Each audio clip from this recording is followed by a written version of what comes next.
Hello दोस्तों, आज दिन गुरुवार 11 अप्रैल की कुछ मुख्य खबरें। अयोध्या के राम मंदिर में सोने की श्री रामचरितमानस पहुंच गई है। अब श्रद्धालु रामलला के साथ रामचरितमानस का भी दर्शन कर सकेंगे।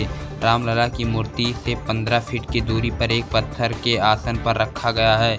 इसे मध्य प्रदेश के कैंडर के पूर्व आईएएस लक्ष्मी नारायण और उनकी पत्नी ने राम मंदिर ट्रस्ट को भेंट की है। चोरी होने या फिर खो जाने के कुछ ही देर में आपका फ़ोन स्विच ऑफ हो जाता है। अब सवाल आता है कि फिर आप स्विच ऑफ आप फ़ोन का लोकेशन कैसे खोजेंगे। फाइंड माई फीचर की मदद से आसानी से अपने खोए हुए स्मार्टफोन को खोज सकते हैं। ये फ़ोन आईफोन और एंड्रॉयड दोनों के प्लेटफॉर्म पर होता है। भारतीय अंतरिक्ष अनुसंधान संगठन इसरो के चेयरमैन डॉक्टर एस सोमनाथ ने चंद्रयान-4 मिशन को लेकर एक अहम जानकारी दी है। पंजाब में एक कार्यक्रम को संबोधित करते हुए सोमनाथ ने कहा कि चंद्रयान-4 मिशन एक ऐसा कंसेप्ट है जो चंद्रयान सीरीज की अगली कड़ी के तहत विकसित कर रही है। उन्होंने कहा कि स्पेस रिसर्च एक सतत प्रक्रिया है। भारत इस दिशा में तेजी से आगे बढ़ा है।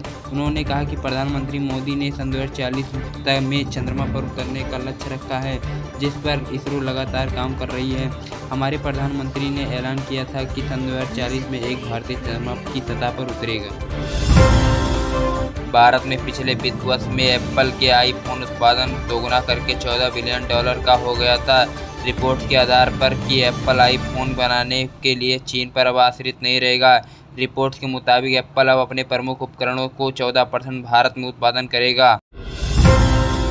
सुप्रीम कोर्ट ने बुधवार को अपने पुराने फैसले को पलट दिया, जिसमें उसने दिल्ली के मेट्रो कॉरपोरेशन DMRC को अनिल अंबानी के स्वामित्व वाली रिलायंस इंफ्रास्ट्रक्चर की कंपनी को DAMPL को 8,000 करोड़ देने का आदेश दिया था। इसके साथ ही कोर्ट ने DAMPL को DMRC द्वारा दिए गए 3,300 करोड़ लौटाने का आदेश दिया है। भारतीय विमान कंपनी इंडिगो का बाजार पूंजी के लिहाज से अमेरिका विमान कंपनी साउथवेस्ट एयरलाइन को पछाड़कर दुनिया की तीसरी सबसे बड़ी एयरलाइन बन गई है। बुधवार को कारोबार की संपत्ति पर इंडिगो की बाजार पूंजी $17.5 बिलियन से अधिक था। आंकड़ों के आधार पर साउथवेस्ट एयरलाइन का बाजार पूंजी लमसम $17.3 बिलियन था।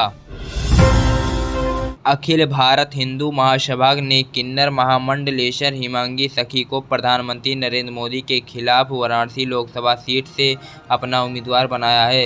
हिमांगी का जन्म बड़ौदा, गुजरात में हुआ था। मुंबई आने के बाद वह इस्कॉन से जुड़ी और वह अलग अलग देशों में रामकथा और भगवान कथा कर चुकी है। उन्होंने सन 2019 में महामंडलेश्वर की उपाधि मिली थी। बीजेपी सांसद मेनका गांधी ने अब उनके बेटे पीलीभीत से सांसद वरुण गांधी के कांग्रेस टिकट पर अमेठी से लोकसभा चुनाव लड़ने के सवाल पर कहा, ऐसा नहीं होगा। उन्होंने कहा, मुझे वरुण पर गर्व है, वह जो भी करेगा देश के लिए अच्छा करेगा। बीजेपी ने इस बार पीलीभीत से वरुण की जगह जितिन प्रसाद को उम्मीदवार बनाया है। सपा के लोकसभा चुनाव सन 2024 के लिए अपना विजन डॉक्यूमेंट जनता का मांग पत्र जारी कर दिया है। पार्टी के प्रमुख अखिलेश यादव ने विजन डॉक्यूमेंट के हवाले से कहा, हम सन 2025 तक जाति के आधारित जनगणना करवाएंगे, जिससे सन 2029 तक सबको न्याय और हिस्सेदारी सुनिश्चित की जा सके। विजन डॉक्यूमेंट में फ्री शिक्षा का अधिकार देने का वादा किया गया है। रिपोर्ट्स के मुताबिक टेस्ला के CEO एलन मस्क इस महीने भारत आएंगे और प्रधानमंत्री नरेंद्र मोदी से मुलाकात करेंगे। इस दौरान वह भारत में टेस्ला की निवेश योजनाओं की घोषणा कर सकते हैं। मार्क्स ने पिछले साल PM मोदी की अमेरिका यात्रा के दौरान उसने मुलाकात की थी और कहा था कि उसकी सन 2024 में भारत आने की योजना है।